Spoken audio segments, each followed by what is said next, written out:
are we seeing like a gap between the stock market, between the expectations of the market, which is really what we're talking about here, and what real people are experiencing, how they're feeling, their own anxieties about this economy? So it's a paradox. I mean, you're right. Some of these statistics have shown improvement. I remember when I was on the show 4 or 5 weeks ago, we were talking about, are we going to have stagflation, rising unemployment and rising inflation at the same time.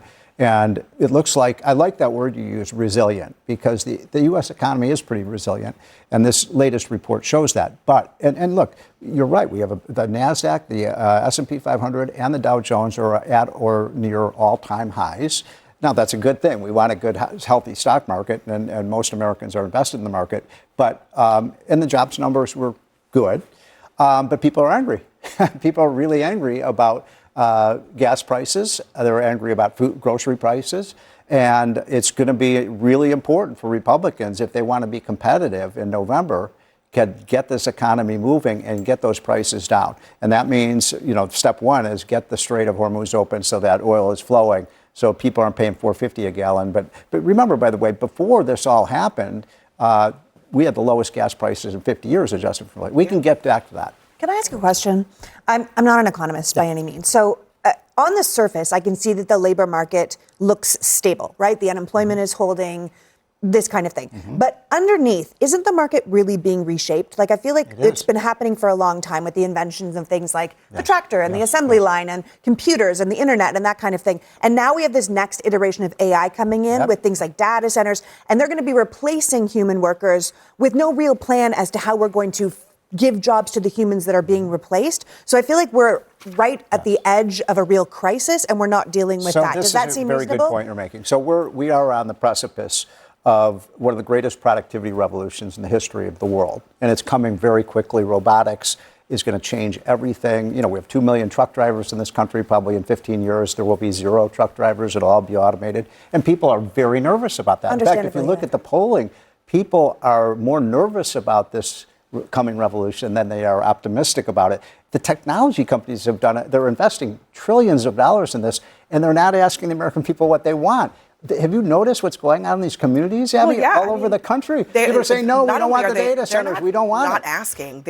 They're like, we don't care. They're not listening at all. Yeah. Exactly. And I mean, even looking deeply at the job numbers, underemployment is up.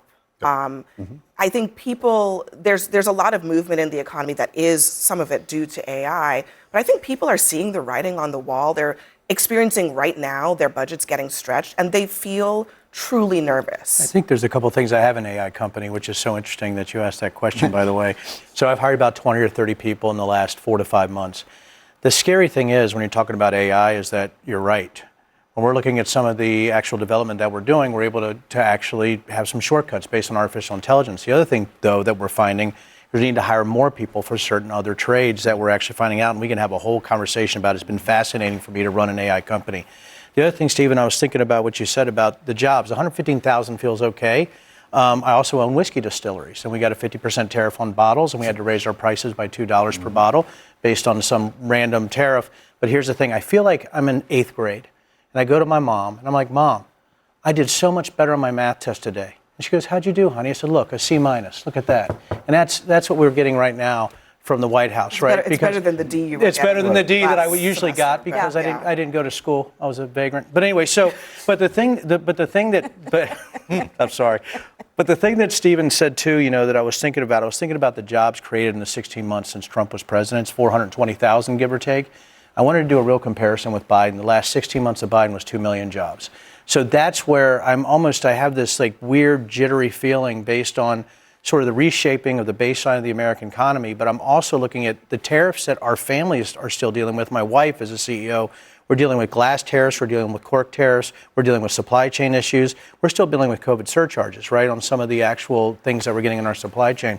So my thing is, we don't see it at a micro level at our distillery. We were 45% down on sales over the last 2 years, 45% in people, but we're up about 38% per ticket. But that's because we upped our prices so gosh dang much. People have to spend money.